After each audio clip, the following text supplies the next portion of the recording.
Hey everybody, we were out for a walk today reflecting on our recent trip to Colombia. And we thought we'd share with you some of the information that did not make it into our other videos.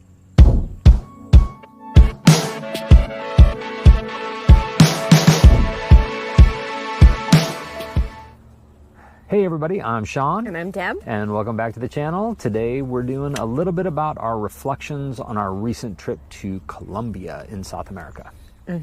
So one of our first topics we wanted to talk about was the weather in Colombia. Now you could go down on the coast, I'm sure, and find some hot beachy weather.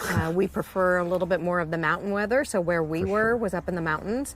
And so it was beautiful weather the entire time we were there. Yeah, so we went from Medellín out to Guatapé and then came back to Medellín and then went to Salento for hiking the Cocoré Valley. So you can watch all those videos. We've got them published out there. But you can see throughout the videos, like the weather was amazing. It was very nice. I'm sure there's rainy times, and I'm sure that we'll see them when we revisit Colombia, but we got super lucky. We did get lucky. It was absolutely gorgeous. Now, Medellin is actually known as the city of eternal spring, springtime weather. Yep. And it was actually a little bit warmer. So when we were there, it was maybe in the low 80s. So it was maybe a couple days a tad warm when we were out walking. But both Salento and Guatapé were 70s, which is just absolutely perfect. Honestly, it was a little cool at night in Guatapé. So, but that's okay. For sleeping, it's nice. Oh, it was great. I mean, especially that hotel where we could just kind of open the curtains of the windows and just kind of let that natural air in. It was absolutely gorgeous. Yep. So the second, along with that, I think my biggest reflection is we're not huge city people, right? So we encourage everyone to get out of the cities when you can. I know that it's kind of comforting to fly into a big city and see what's there. And we did that with Medellin, and it was great. It was really cool. But I feel like the natural beauty of Colombia is just on full display when you get out of the city, both Salento and Guatapé. Okay, the next topic we would like to discuss, because I know this is on a lot of people's minds when they're looking at traveling to Colombia, is safety. For sure. Yeah. And even right as of today, Colombia is on a level 3 security alert, so a level 3 travel alert. It was when we went also, and basically that says you should, reconsider travel. And I remember saying to Sean, do you want to reconsider travel? And I said no. We had done enough research that we felt like we were fine. Yeah. Like we had done a lot of research on the type of safety threats there were in Colombia. Yeah, I think it's important. I mean, anywhere you go, it doesn't matter if it's in South America or Europe or the United States, it's important for you to be vigilant as a traveler. You have to do all the things that you have to make sure that you're carrying your bag or your backpack close to you and watching for pickpockets. You got to make sure. Pickpocketing is pretty big. In South America, pickpocketing is a really big thing, so you got to be careful with it. But you also have to be careful about where you go and when you go. We're honestly not going out at night bar people, so we really don't have to worry about that. If we do, as you saw maybe in our Medellin food tour, we're there with a guide. So we go places that might be a little more, challenging when it comes to security. We go with local guides to make sure that's, safe. So we had actually started our trip in Guatapé, and Guatapé was probably the safest place. I felt. I agree. Mean, we didn't even think twice about walking back to our hotel at night, and maybe we should have, but it felt extremely safe. It was just, I don't know. I mean, locals out playing at night, kids out playing, and it was fine. I don't know in Guatapé. I don't think we were really there like after dark, walking around on the streets too much. Yeah. But I don't know that even if we were, I don't know that I would have felt unsafe. I will say in our hotel, now remember this was a kind of a small family-owned hotel. Yeah. The back door to the sliding door, remember it didn't lock? Oh, it didn't lock. That's right. It didn't so lock. on our back balcony, you could just open and shut it. Anyone could. And so at night, I think we jerry-rigged it. We MacGyvered it. Yeah. So that it would lock. Thing. And that was just more us than anything. I'm sure it was fine, but yeah. And so I think it's important, pay attention. Deb always looks to see if there's travel warnings, understand what they are. Honestly, in Medellin, some of the more common crimes are actually against men who are in bars, who are then either, you know, drugged or sometimes they're lured somewhere. So you have to understand what might be happening in the country and be careful. And we had read quite a bit of this when we were reading about the type of crimes that were going on. That was actually very common, as men going down, and a woman in a bar might drink his drink or lure him somewhere to a hotel, and now or he's something. been robbed, you know. So we knew that wouldn't be a problem for us. I wasn't out at the bars all by myself picking up women. So I mean, you just it's the important thing is know what's happening in a country, be aware of it, and if you don't feel safe, you know, you change your travel plans. But always be aware of it. And so I felt like going into Colombia, we were naturally on high alert anyway. Yeah. Because everything we'd read and level 3, and so we just kind of felt like we were on high alert.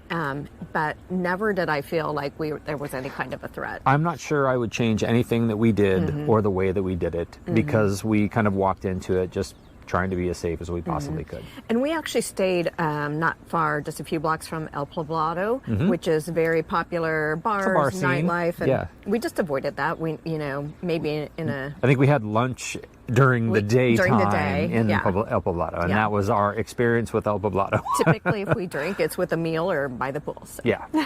So and then also in Salento, too. I never felt, you know, an issue. It felt maybe a little bit of less of families out hanging out and stuff, because it was a little bit more touristy, right, a lot of backpackers, but I never felt unsafe there. No, we walked back and forth between the Centro and our hotels, and we never had a problem. And actually, when we checked into the hotel, they made a point of telling us Salento is very safe. You're good. So just do your research. Do your research. Take your precautions. There are areas in Colombia to avoid. Don't go there. Yeah, and just be safe. Yes. All right, so the next reflection that we have is on the beauty of Colombia. It is an absolutely stunning country. If you have never been there before, I cannot tell you, I mean, how green it is. I think that's a great way to describe it. It doesn't matter if you're in a big city like Medellin or you're out in the smaller cities. It's absolutely gorgeous. Yep.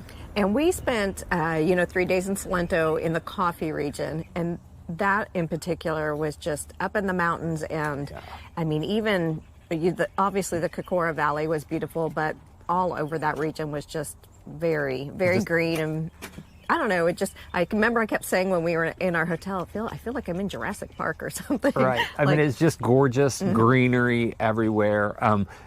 You know, you can't talk about Colombia and not talk about the wildlife. I mean, we saw condors and parakeets and cats and horses, and I mean, there was just a ton of animals everywhere. I mean, it was pretty amazing. Yeah. It also is a very interesting country because of all the art too. So part of what made Guatapé so interesting wasn't just that it was on the reservoir. You know, you also had just the art was amazing. Same within Medellin, the Comuna colors, 13. That was just amazing. So I don't know, they really embrace the colors and the art. Then you have the natural landscape too. It's very clear that Colombianos care about their art. They express themselves through art, and not just the physical art and music, and it was really cool to see all of the beauty of the artwork there. So. Okay, as part of our reflection on Colombia, we kind of posed this question to ourselves: would we go back as digital nomads? And I believe the answer for both of us was absolutely yes, for sure. We would love to go back and spend a month or 3 months in Colombia, and we don't find that we're like really big city people. So although it might be nice to spend a month maybe in Medellin, there's actually, when we flew in and out of Pereira, that really gave us the idea of that would be somewhere we would like to stay. Yeah, it was, obviously much smaller than Medellin, bigger than Salento or Guatapé, but looked like, I mean, there was a lot of infrastructure there. I mean, the key thing for us as digital nomads is we have to have the infrastructure. We have to be able to communicate with our clients. We have to be able to work online. We've got to make sure there's high-speed internet.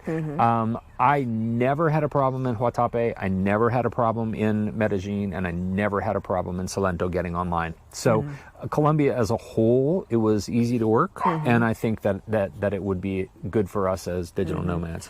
And one of the benefits of a town like Pereira is that it has its own airport. So easy to fly in and out of Medellin if you didn't want to make that 8-hour bus ride. Yeah, I don't know size-wise, and it's probably something we can look up, but I felt like Pereira was about the size maybe of Cuenca. Like it was a good-sized city, so you know, great having an airport there. The other thing to think about too is as digital nomads, like you know, I speak some Spanish, Deb speaks some Spanish. It's a great opportunity for us to be able to practice our Spanish. Especially when you get out of the city. Yes. So when you're in the city, when you're in Medellin, big cities like Medellin, probably even Pereira, it's going to be much more likely that people will speak English, and a lot easier to use that English if you need to. But when you're out in the smaller towns like Salento or Guatapé, practice your Spanish. Be prepared. You know those common phrases. Ask where the bus station is, or be able to order off a menu. It's a great opportunity to learn a new language and communicate with the folks that live there in their language. So take that step, make the effort, totally worth it. But we would both love to go back to Colombia. I completely agree. I'd love to go back to Colombia. So I think that's it for our reflections on Colombia. If you have questions about our trip to Colombia, be sure to ask them in the comments section. Otherwise, be sure to like and subscribe, and we will see you in the next video.